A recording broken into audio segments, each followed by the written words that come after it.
izjavi ministra za pravosodje Aleša Zalarja, na kateri bo minister na kratko predstavil svojo odločitev o kandidatu za mesto predsednika Vrhovnega sodišča Republike Slovenije. Minister, izvolite. Lep pozdrav, sem skupaj.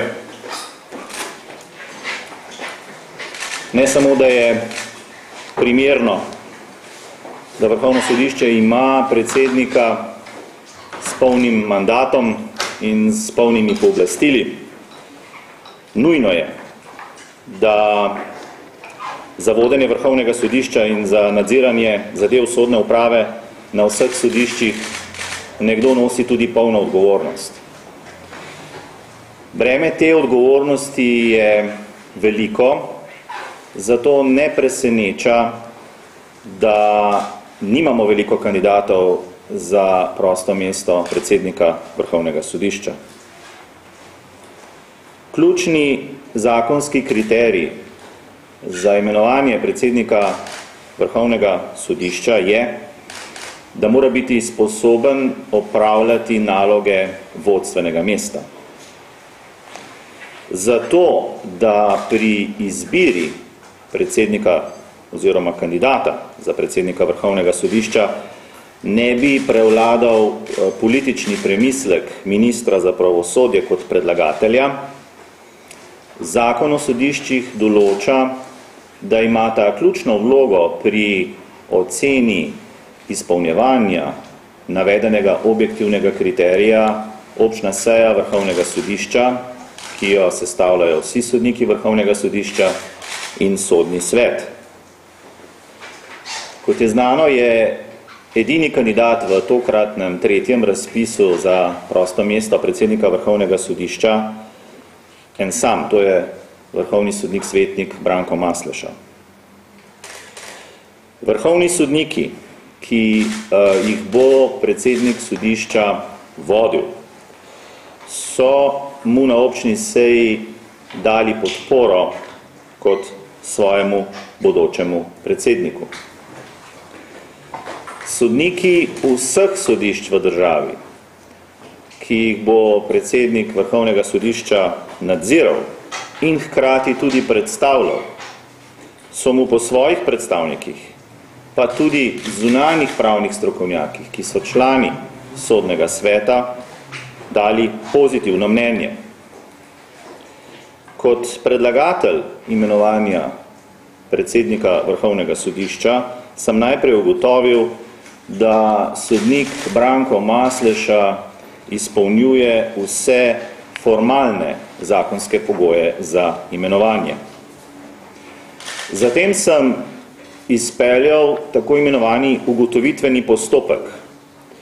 V okviru tega postopka sem najprej opravil razgovor s kandidatom, pridobil sem tudi dopolnilno mnenje sodnega sveta, ki sem ga prejel pretekli četrtek.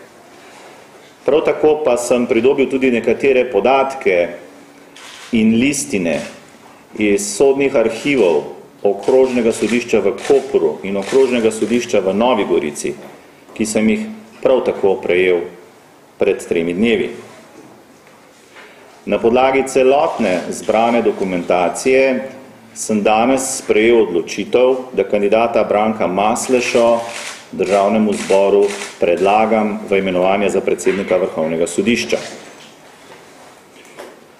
Kandidat, vrhovni sodnik svetnik, gospod Masleša, je po moji oceni predložil konsistenten in tudi uresničljiv program vodenja Vrhovnega sodišča.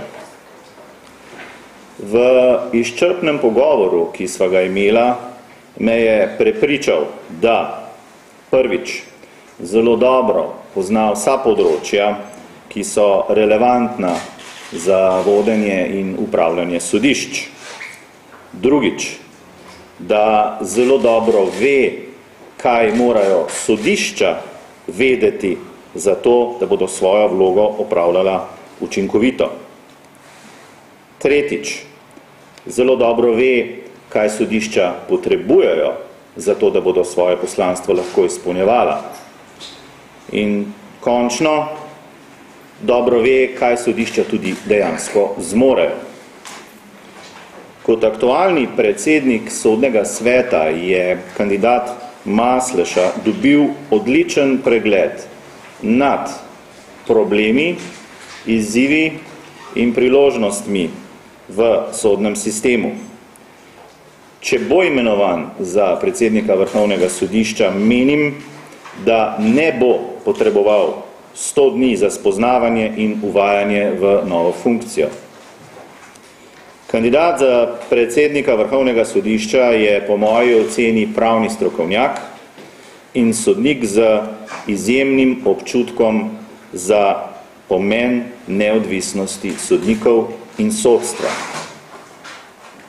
Glede na to, da so bili zapisniku občne seje Vrhovnega sodišča priloženi tudi nekateri drugi podatki, zlasti pisni izjavi 2 vrhovnih sodnikov, ki bi lahko v določenem delu omajali avtoriteto kandidata za predsednika Vrhovnega sodišča, sem se s pregledom listin in podatkov, ki jih vsebujajo sodni arhivi, iz obdobja od leta 1980 do leta 1986 prepričal, da kot dežurni preiskovalni sodnik, ki je vodil ogled kraja dogodka, kjer je bila ustreljena oseba, ni odločal v preiskovalnem sodniku, v katerem bi bila s sodbo kršena temeljna človekova pravica in ni verificiral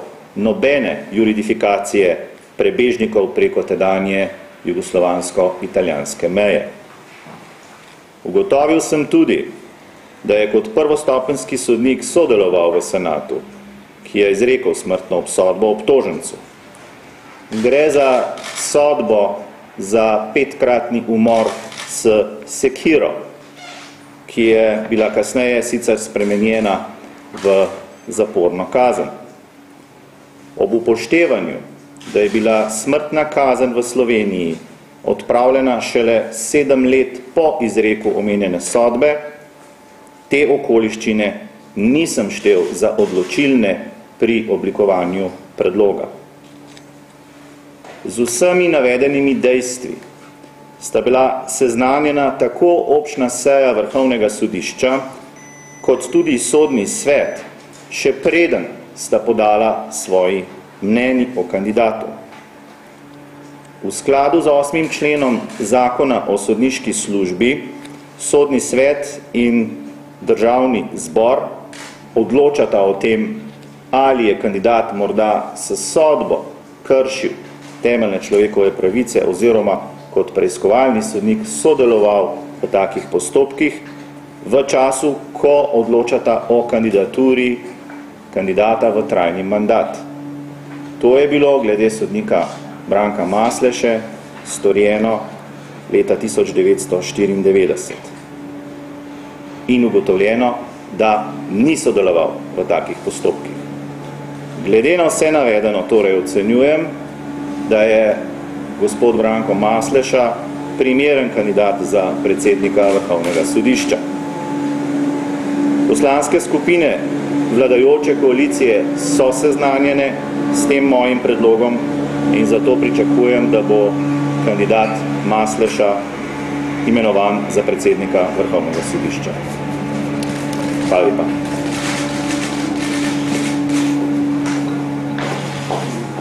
Menimo, da je minister vse, kar meni zvezi s predlogom povedal in o čemer lahko v tem trenutku tudi govori, glede na to, da smo v postopku zvezi z imenovanjem kandidata za predsednika Vrhovnega sodišča. Če imate zvezi s tem še kakšna dodatna vprašanja, pa smo prepričani, da boste odgovore na nje dobili v predlogu, ki je bil danes posredovan tudi